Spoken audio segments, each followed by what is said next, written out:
All right, the Gospel of John. We've come to this in our Bible survey. We have come to this section of the New Testament, and the book is the Gospel of John. We have attempted to kind of walk through each one of these Gospels over the last few weeks, and this morning, again, we land by faith in this wonderful Gospel of John. Now, keeping with our outline in terms of trying to flow through these Gospels and giving them a sense of identity as we move from one point to the other. In the Gospel of Matthew, we see the monarchy of Jesus, and that is the fact that Jesus Christ has rights to the throne of David, and as a result, he is king.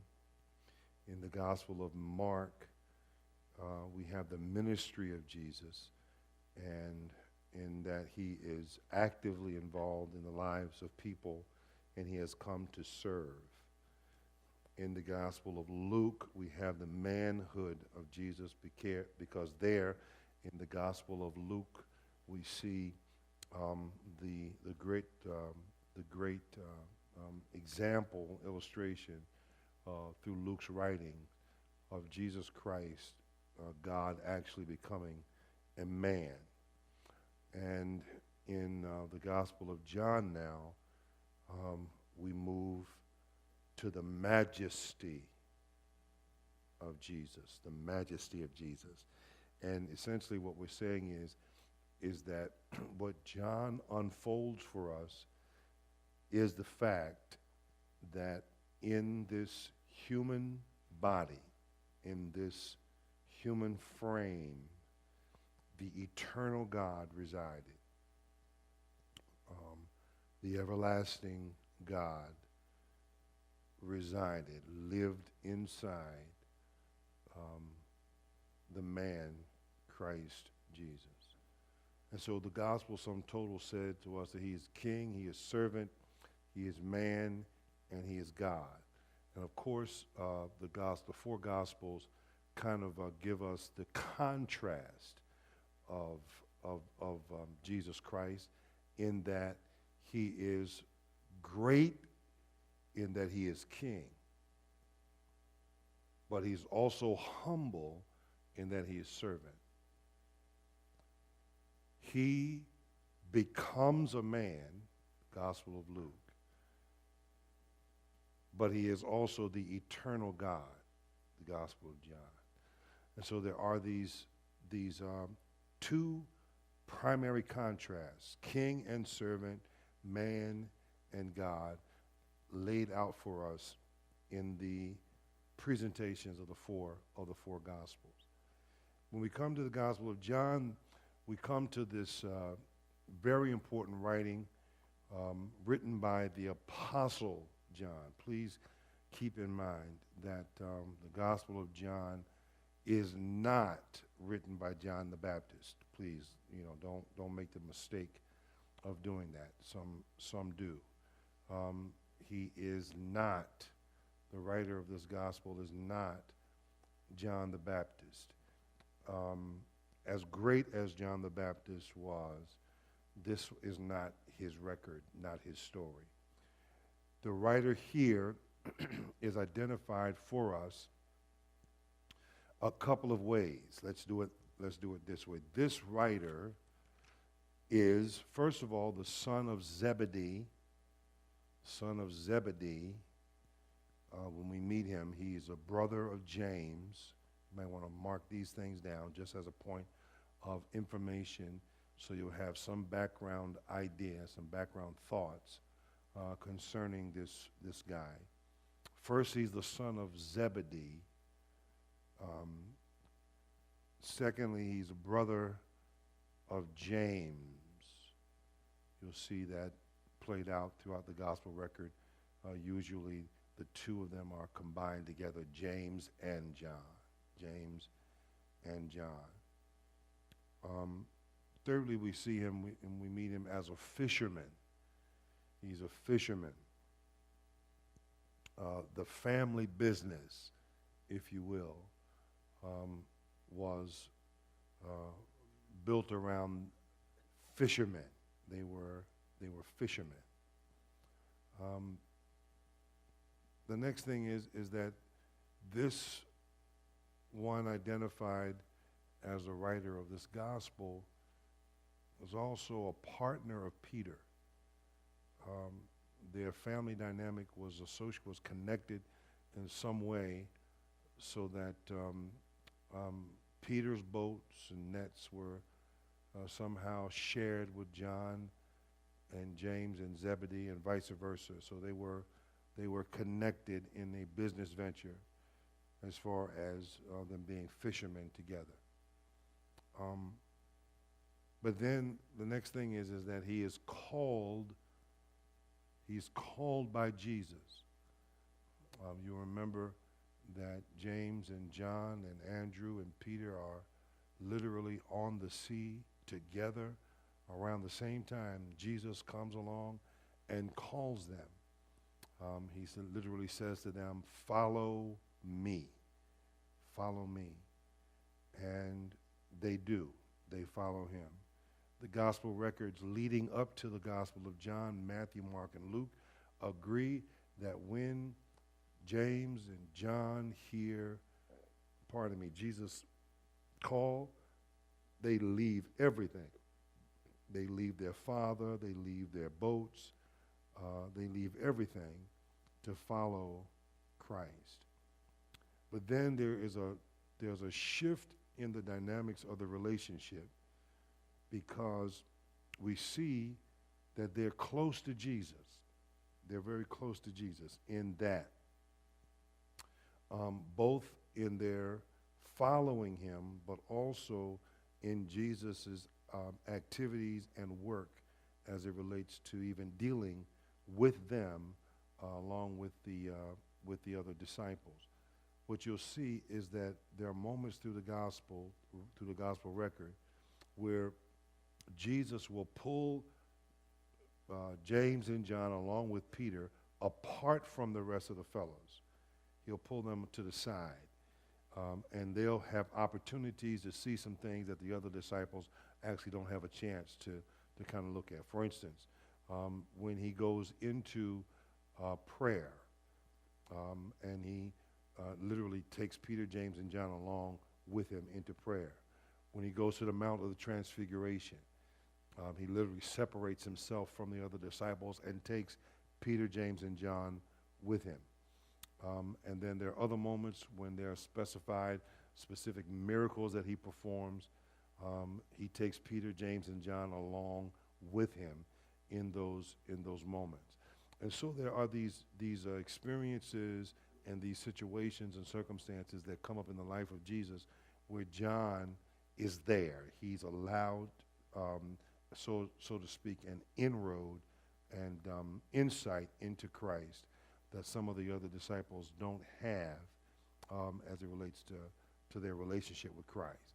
But also remember that even this was not, if you will, wasn't really good enough for John.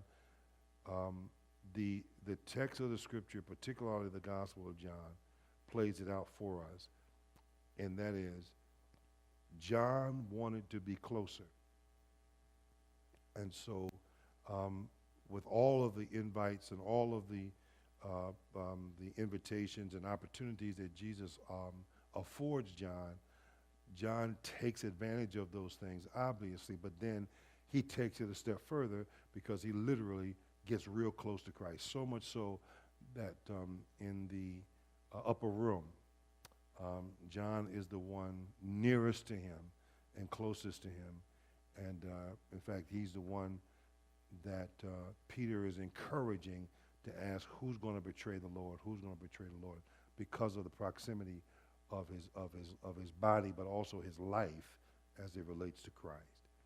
All right? So he's very close to Jesus. He's close by virtue of Jesus' invitations and opportunities he extends to him, but also he's close by virtue of his own interest in developing a relationship. And that's a very important point. It's a very important point for us. The opportunities that Jesus offers to us, the invitations, if you will, that he gives to us, allowing us to see him in ways that maybe others have not, or in a way that you have not seen him before, those invitations are actually invitations for you to get closer. He invites us to draw even closer to him. And so that's available to all of us. That relationship is available to us all. So he's close to Jesus, right? But also let us remember that he is a witness for Jesus, in that he witnesses Christ's death firsthand. Remember, he's there. He's at the cross. The rest of the disciples have fled and gone their way. But Jesus, John, stays close and gets so close that when Jesus is about to die, he literally entrusts John with the care of his own mother. He's there, so he's very close, and he's committed. And so he's a witness of Christ's death. But also remember that he's one of the first witnesses of his resurrection as well. He's one of the first witnesses of his resurrection. So he was there for the actual death of Christ. He didn't run. He didn't hide. When they crucified the Lord, John was there. And, of course, when the women come and tell the disciples that he has risen, John outruns Peter and makes his way to the grave. And so he is a witness of the resurrection of Christ. All right? When we meet him after the resurrection, we see him on the Sea of Galilee and all those kind of things. But jump over to the book of Acts. When we see him again after the resurrection, he is an apostle. He's now an apostle, one who's sent, one who has been sent by God. And he's sent as a witness. He's sent as a witness, simply called to tell what he's seen and what he's heard. He has been sent as a witness, right? And then the last most important issue that you can know, and I want you to understand about John, is that he is the last of the disciples to die. He's the last of the disciples to die. All right? So at the end of the first century, we're talking maybe, let's say, 70 A.D. That's important. 70 A.D. is the year of the destruction of Jerusalem, the temple in Jerusalem. The Romans tear it down, burn it down, the city. And by that time, it is certain that most of the New Testament leadership has died. We know for certain that the primary apostles are gone. Paul is gone. Peter's gone. James, Jude, and all the others have died by this time. And we know that primarily because in all of the records of their writing, none of them even mention, even come close to discussing the fall of Jerusalem or anything like that in their letters. Also, by the time you get to the destruction of the city of Jerusalem in AD 70, more than likely all of the letters of the New Testament, with the exception of John's writings, have been written. Everything has been written up to this point. Everything is done. All right? After AD 70, John is still around. And right about 80, 80, 85, um, 80, maybe 90, John is sentenced because of his commitment. He is sentenced to the Isle of Patmos. A good resource would be Fox's Book of Martyrs. Fox's Book of Martyrs. It's in the public domain now, so you can actually read it online. You don't have to buy a copy. You can actually read it online. Fox's Book of Martyrs. That book is important because it actually outlines some of the stories of the deaths of some of the early Christians, how they died for their faith in Christ in the heat of persecution. In that book, Dr. Fox actually outlines and helps us understand that the Emperor Domitian tried to kill John, but he didn't die. History tells us that what he did was they poured boiling oil in a large stone cauldron and threw John in. And instead of burning, he floated. And Domitian got real scared and nervous about that, and didn't want the word to get out for other Christians to be encouraged by that. And so they threw him on a boat and took him to the exile island called Patmos. And he was there. Now, by the time he gets to Patmos, church historians tell us that he's already written the Gospel of John, 1st, 2nd, and 3rd John, and on Patmos, he is given the revelation, right?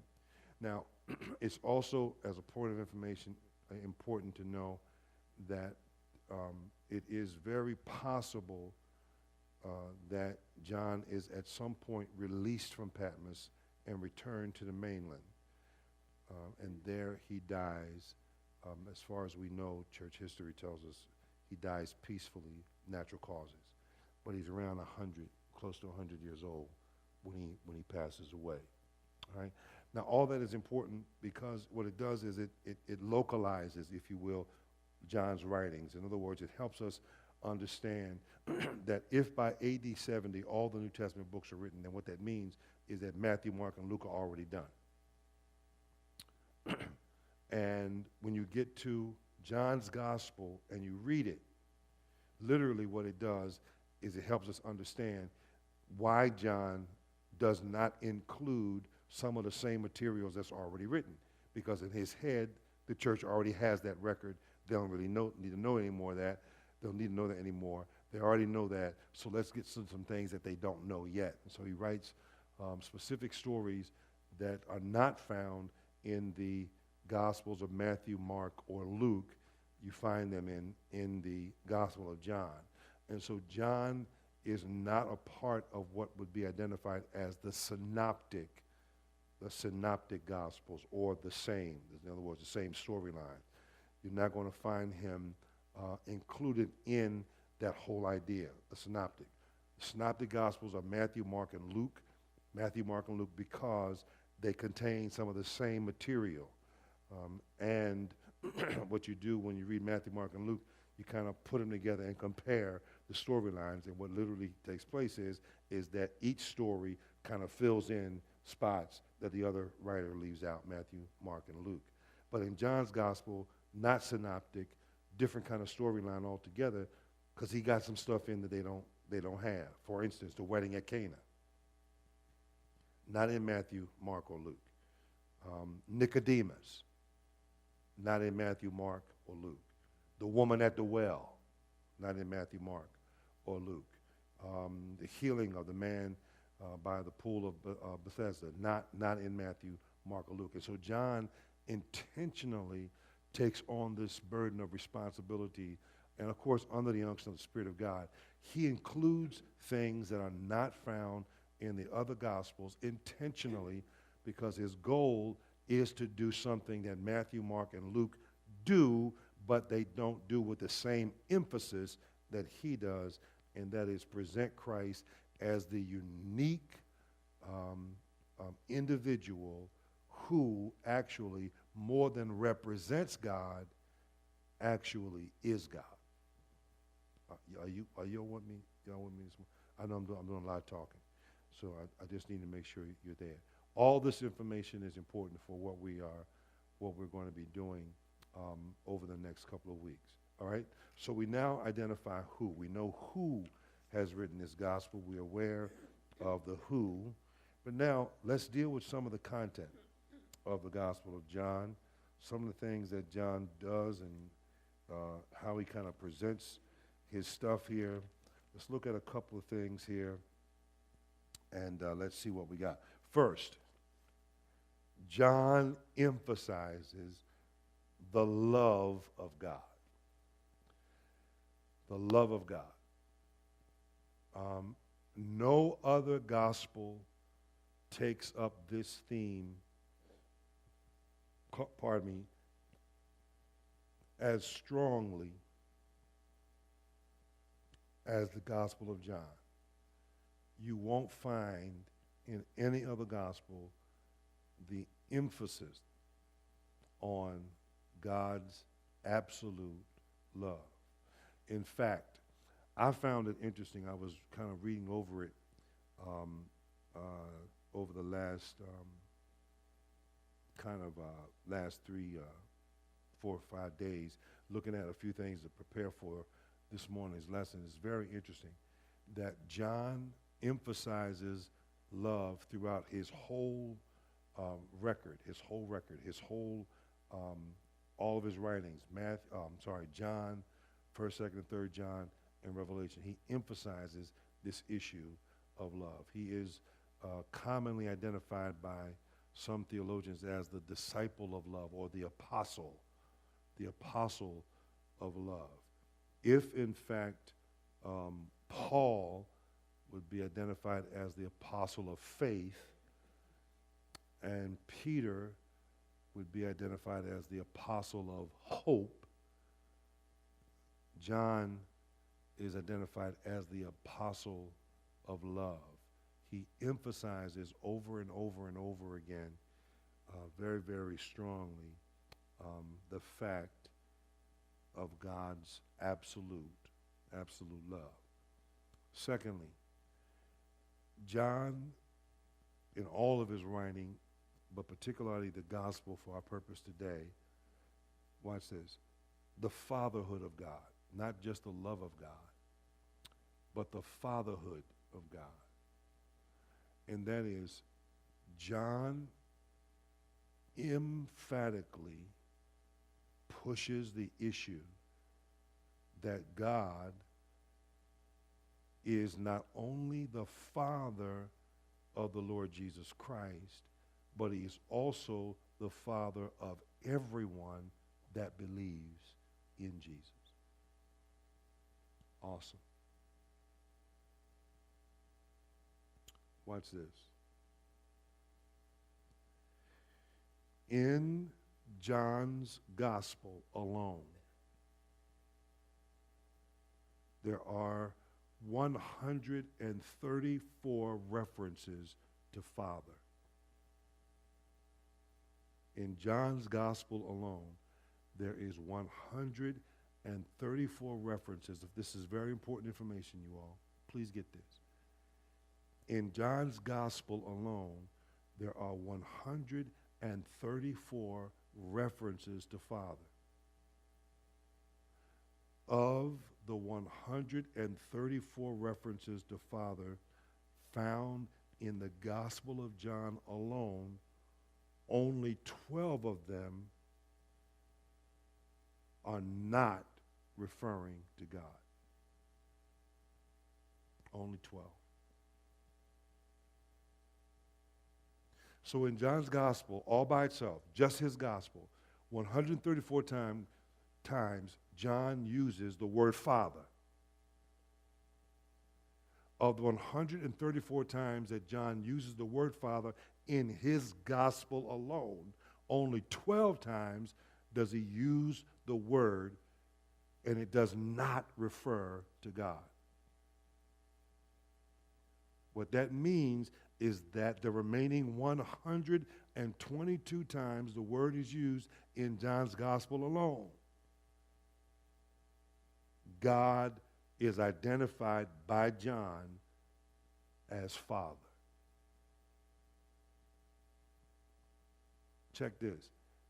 That is more than twice the number of its uses in the Gospel of Matthew. Not to mention that it is about 3 times as many times as is used in Mark or Luke. John pushes the issue that God is Father. And again, not just the Father of the Lord Jesus, but he is also the Father of every person that believes in the Lord Jesus. So that the Father of Jesus becomes the Father of everyone who believes. Powerful. Powerful stuff.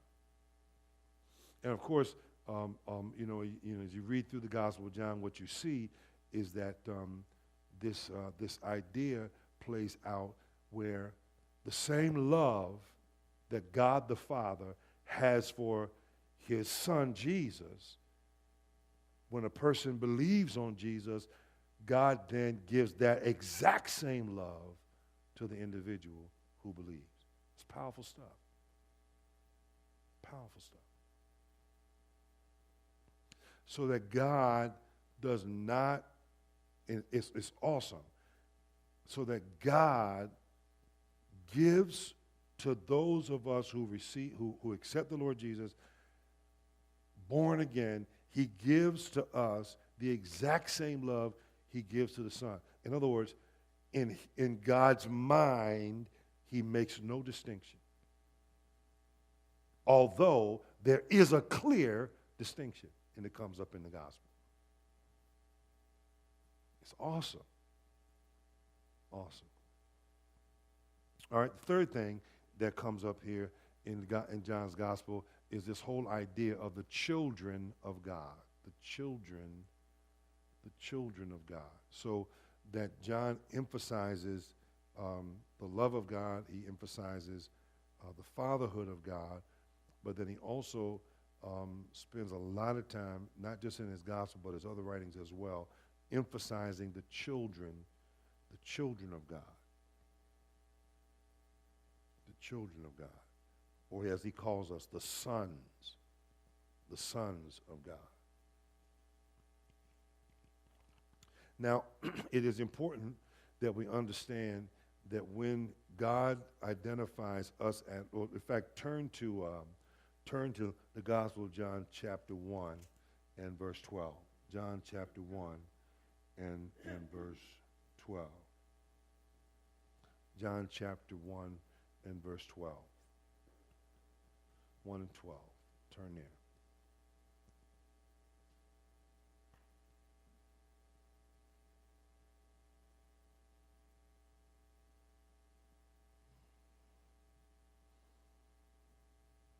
John chapter 1, verse 12. Everybody there? All right. Together. Go.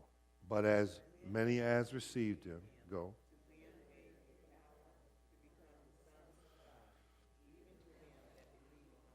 Okay. Thank you. Keep in mind, this is very important, that there is a distinction, a clear distinction. John 3:16.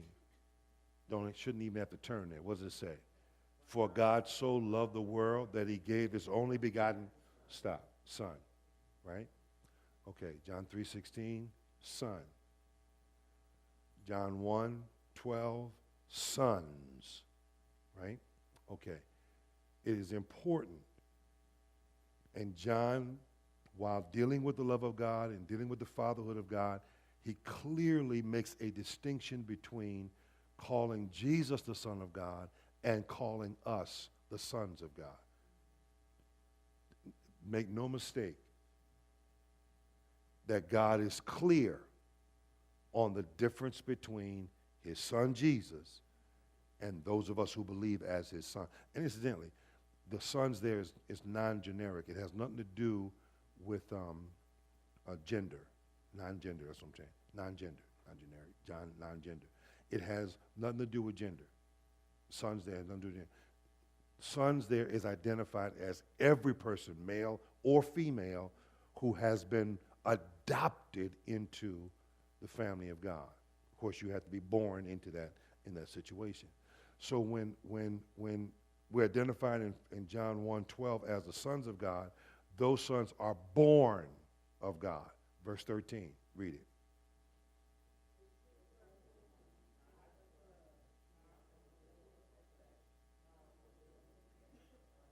Right, so that we are born sons.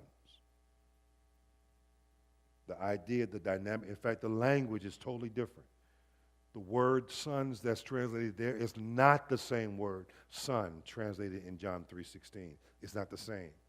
The idea is that we are his sons, but we've been born into that position. Born into that. Supernaturally. Not by the will of the blood, not by the will of flesh or man, but by the will of God. He does that. Right? But in John 3:16, you do not apply birth to sonship there, because he is not the born son of God. He is by relationship, by eternal relationship, he is son of God. You understand what I'm saying? Totally different dynamic altogether, and a clear distinction.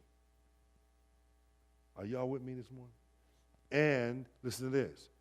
It's important to grab this.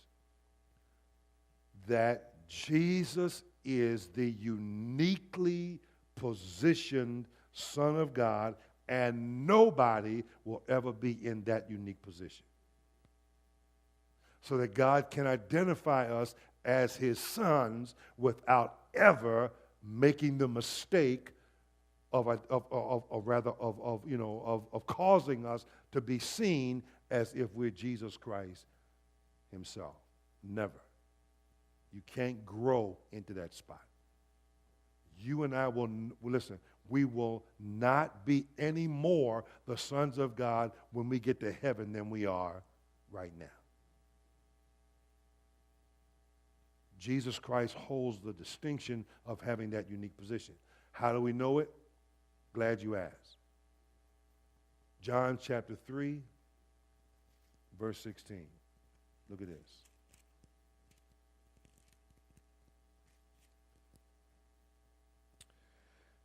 John chapter 3 and verse 16.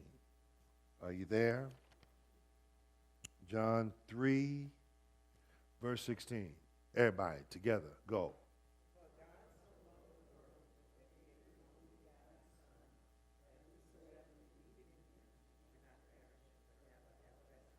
All right, watch this. Jump down to verse, let me see, verse 18.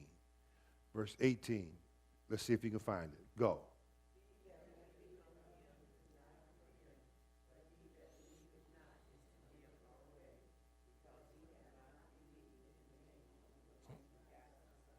Right. See that? Watch this. The language is important. 2 words. What are they? Only begotten. Only begotten. You got that? Now, the thing that is interesting in dealing with this particular subject is the fact that you got the begots, begot, right? And so, you go back to Matthew chapter 1, and Abraham begot Isaac, and Isaac begot Jacob, and Jacob begot Perez and Zerah, and right on down the line. And so the assumption is, in light of that particular ongoing, role there, call, you look at it and you say, okay, that means Isaac was the son of Abraham by birth, and then it says, and Jacob was the son of Isaac by birth, because that word begot automatically assigns it birth associated with it. So there's no way that we can argue the point. You can't get away from this whole issue, right? Okay. Now, only begotten Son. For God so loved the world that he gave his only begotten, right? Okay. No birth connected there. You know what he's saying?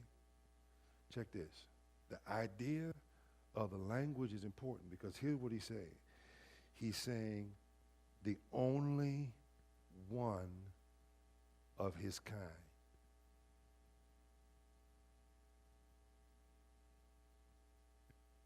In other words, it's the single one of its kind. Uniquely set apart. No one else like it. No one else like him. Absolutely different and distinct from everything and everyone else.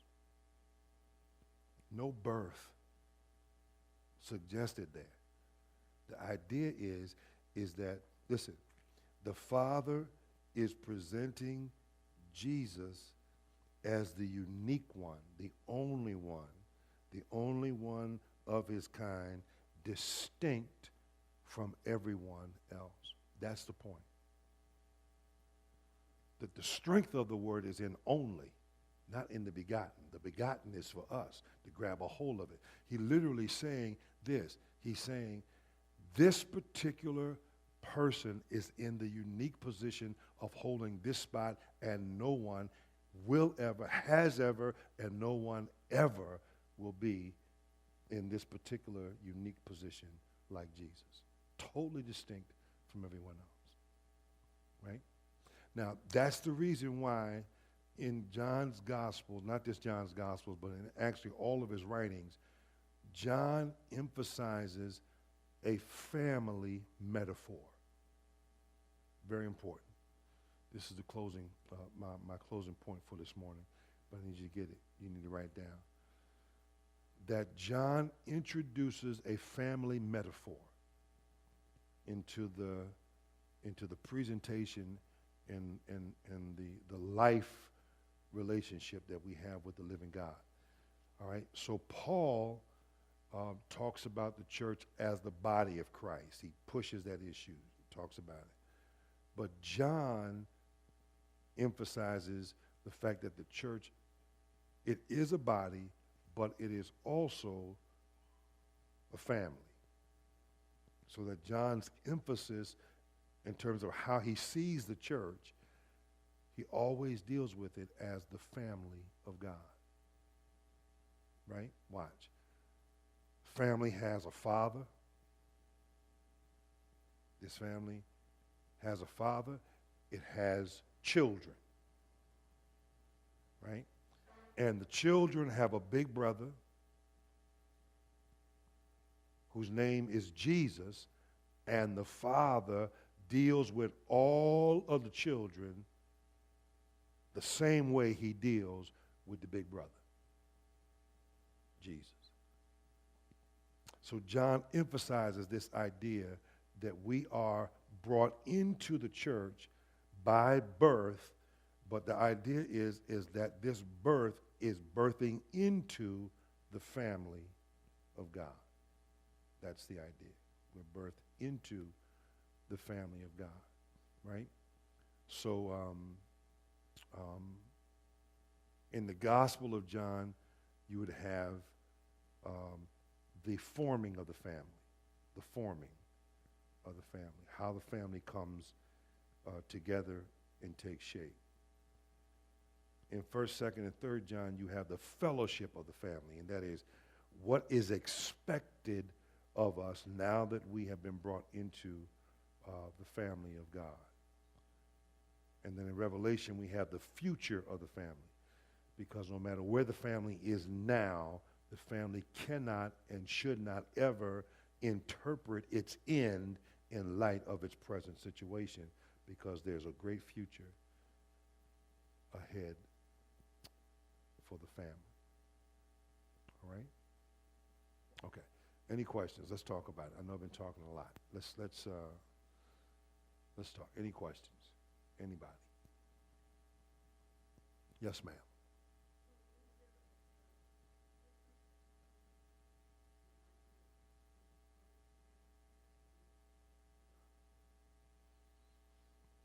Very good. The idea is that we are birthed so we can be adopted. In other words, the idea is that there is a sin in us creates the problem that nullifies the whole process of adoption. What the Father does, of course, eternally, He's already chosen and all that kind of thing. But what the birth does, the new birth stresses the importance of the internal transformation. It's regeneration.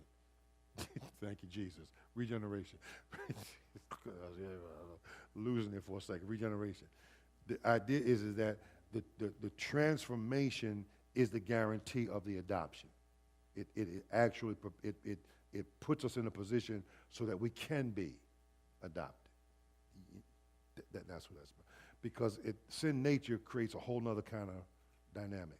And so there must be a change. And you know what's interesting? That's a good question. Because, see, the church, the modern church, argues from the standpoint of God's love being so great that you can not only come as you are, but stay as you are. And nothing is more wrong. There is absolutely no indication in all of Scripture that God ever calls us to stay the way He found us, which is a good point. So the new birth is necessary for the whole adoption, the adoption process, the experience of it. The experience of it. Good point. Anyone else? Yes, ma'am.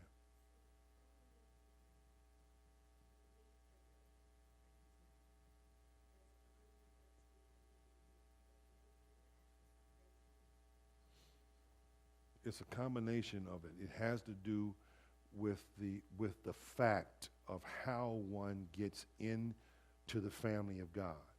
It's not trivial. It's critical, because see, what we do is on the wrong side of this issue. Is we believe and conclude that we've chosen Him. And nothing is further from the truth. The truth of the matter is that you don't choose Him, He chooses you. And He transforms you according to His will. Not according to, we don't have the power to do it. We can't do it. Our own life history explains and clarifies for us that there's not a single human being that has ever lived on planet Earth that has ever had the internal ability to transform and change themselves for real. Now, I may stop doing some stuff, but that's not life transformation. I've just changed my direction. But for life to be transformed, it takes the will of God. He does that. Yes, ma'am.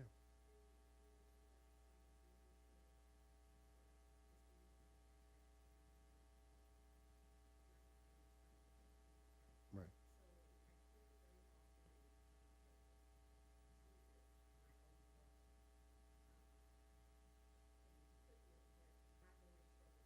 Mhm. Mhm. Mhm. Well, the gospel is clear that I should put a microphone. I should have a mic. I'm sorry. Oh, dang. All right. Listen, the Bible is clear that there is a family, the family of God, that God is our Father, all right? And by relationship, Jesus is our brother by relationship. So it's not wrong biblically to make that, adjustment. It's not really, not adjustment, but that statement. It's not really wrong to do that. Where the problem lies, in my humble opinion, is that we are in we're in an age where everything and I want to mess up with this morning's sermon, but we're in an age where everything in the church has moved to meism. And everybody in the Godhead now, is for me. You understand? And so there is a level of disrespect that can be associated with it if that's the mindset of the individual who's doing the talking. So you got to be careful about it in terms of, because you got to find out what followed it. After you say elder brother, well, what's connected to it? Well, then, he does what I tell him to do, whatever that means, And that's a different dynamic altogether. You don't want to get into that. That's strange stuff. But the truth is that it's not wrong, but it may not be necessarily the best, depending on who's talking. Because the age that we live in we are so disrespectful now in terms of our dealing with God.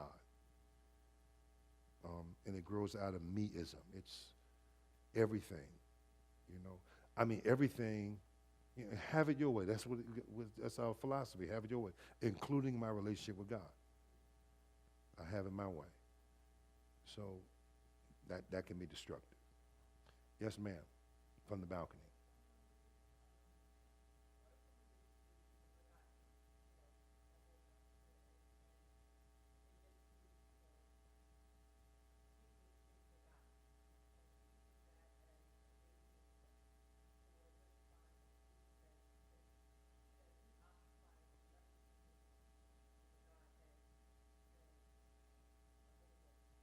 Mm-hmm.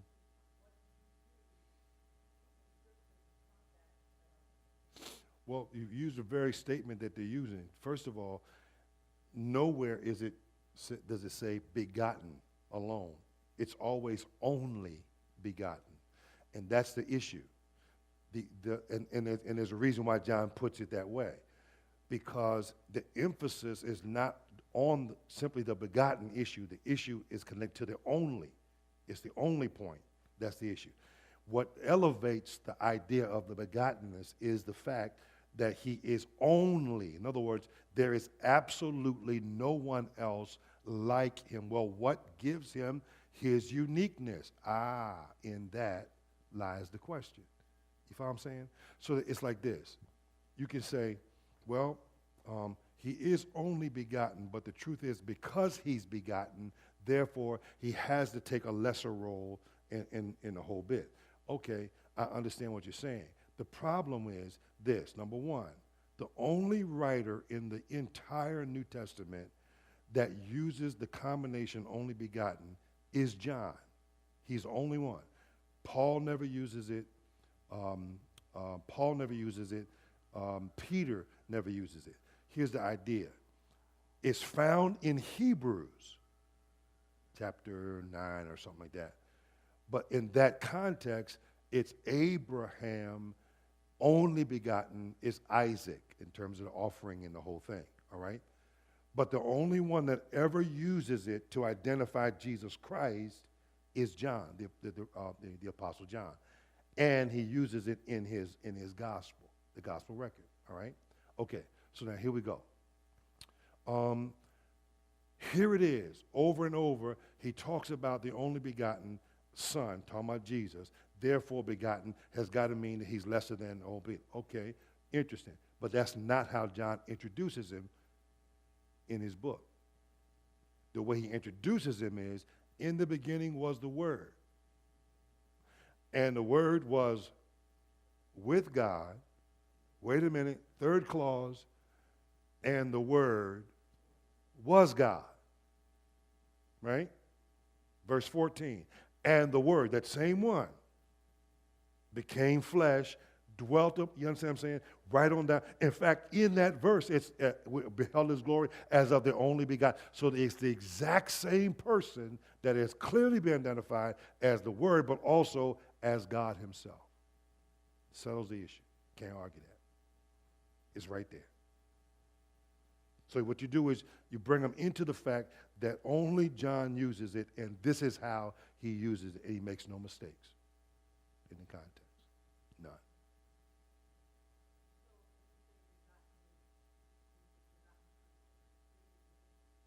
Well, no, you can't. Well, first of all, you can't do it because you're not using the whole phrase. It's only begotten. All that's important. It's very important that you establish the only piece. First of all, because that's how John presents it. He never says begotten. He never says simply begotten. He never says begotten son. Never does that. It's always only begotten because that's the point. What gets the people to the point of the discussion is the only part, because you want to emphasize the fact that it's unique. Well, what makes him unique? John chapter 1, verse 1. He's not just the Word, but that same one is God himself. You follow what I'm saying? And there is no limits on that, because God has no limits, no boundaries as far as time dynamics. He is the eternal God, and therefore he is the eternal Word. So he has always been in that unique position. Always.